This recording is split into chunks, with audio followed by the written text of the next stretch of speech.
Iran ने America को ऐसी चेतावनी दी है जिसने पूरी दुनिया को चौंका दिया है। तेहरान ने अमेरिका को परमाणु हथियार बनाने के करीब पहुंचने की चेतावनी दी है। इससे एक बार फिर भीषण युद्ध का खतरा मंडराने लगा है।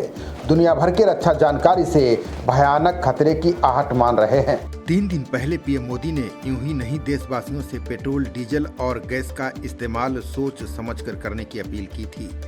उनकी इस अपील को बड़े खतरे की आहट माना जा रहा था।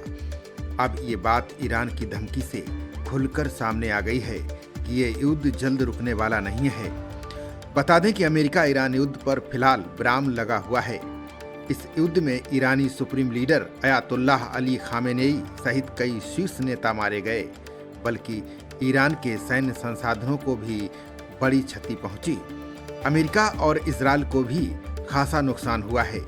इस जंग की वजह से वैश्विक तेल गैस की कीमतें आसमान छू रही हैं, जिससे भारत समेत दुनिया के बहुत सारे देशों की अर्थव्यवस्था पर दबाव बढ़ रहा है। यानी जो देश इस जंग में हिस्सेदार भी नहीं है, उन पर भी इसका बुरा असर पड़ना शुरू हो गया है। वैश्विक संकट बनता जा रहा है। यह युद्ध अब और गहराने वाला है। ईरान और अमेरिका के बीच मचे घमासान के बीच जिस बात का डर डोनाल्ड ट्रंप को बरसों से था, वही होने वाला है। ईरान ने परमाणु कांड की पूरी बिसात बिछा दी है। तेहरान ने दुनिया को सन्न करते हुए साफ चेतावनी दी है कि वो परमाणु हथियार बनाने के लिए तैयार है। यानी इस युद्ध की जो जड़ है वो खत्म नहीं हुई है। ईरान ने ट्रंप को चेतावनी देते हुए साफ कह दिया है कि अगर उस पर अब एक भी हमला हुआ तो वो यूरेनियम को सीधा 90% तक शुद्ध कर देगा। इसका सीधा मतलब है कि परमाणु बम का परीक्षण शुरू कर देगा। बता दें कि 90% शुद्धता वो आंकड़ा है जिसे वेपन्स ग्रेड कहा जाता है। इस बारे में वैज्ञानिकों का कहना है कि यूरेनियम को 20 से 60% तक ले जाना ही सबसे कठिन होता है। जब ये आंकड़ा 90% पहुंच जाता है तो समझ लेना चाहिए कि परमाणु बम बनाने की पूरी ताकत हासिल कर ली गई है। जानकारों का मानना है कि ईरान के पास इस समय 11,000 किलोग्राम संवर्धित यूरेनियम है।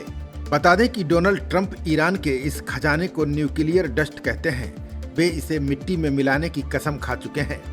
ट्रंप ने ईरान के उस प्रस्ताव को भी ठुकरा दिया है जिसमें यूरेनियम को किसी तीसरे देश को भेजने की बात कही गई थी। ट्रंप ने साफ लहजे में पत्रकारों से कहा था कि वे ईरान के ठिकानों पर पल पल नजर रख रहे हैं। अगर किसी ने हद पार की तो वे उन ठिकानों को उड़ा देंगे जहां परमाणु बम रखे गए हैं। दूसरी ओर ईरान अब झुकने के मूड में नहीं दिखाई दे रहा है। ऐसे में ये न्यूक्लियर कांड दुनिया को एक ऐसी जंग में झोंक सकता है जिसे रोकना किसी के बस में नहीं होगा। खबरों का सिलसिला जारी रहेगा। देखते रहिए जनप्रवाद। नमस्कार।